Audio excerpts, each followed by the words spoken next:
ng kasal ngayong buwan. Mangyari pong pumunta sa harap ng altar upang mabasbasan. Maraming salamat po. Habang naglalakad po kayo, papalapit ng mga magpapabasbas.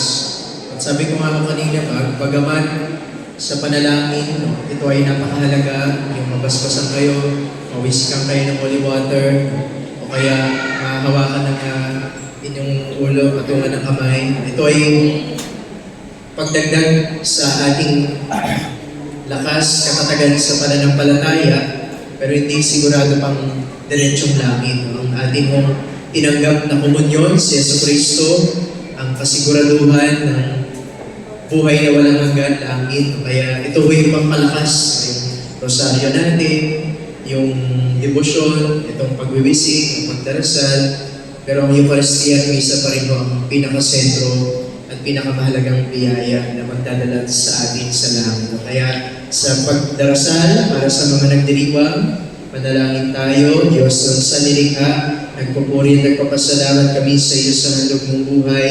Dinggin mo po ang panalangin nitong mga iyong minamahal na anak na gumugunita ng kaarawan sa buwang ito ng Hunyo. Silang nagagalak sa handog mong buhay, pag-ibig pamilya at kaibigan. Pagpalain mo po silang panahan ka sa kanilang mga puso. Gayon din, O Diyos, na mapagmahal ang mga mag-asawa gumugunita ng kanilang anibersaryo ng kasal.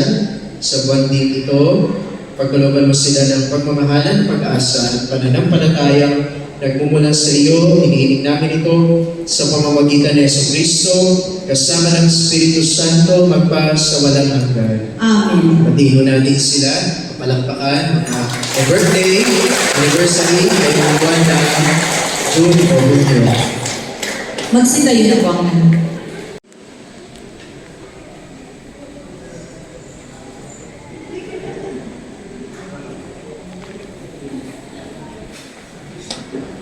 Sandali lang po, kung gusto niyo namang makinig ng nakatayo, okay lang naman.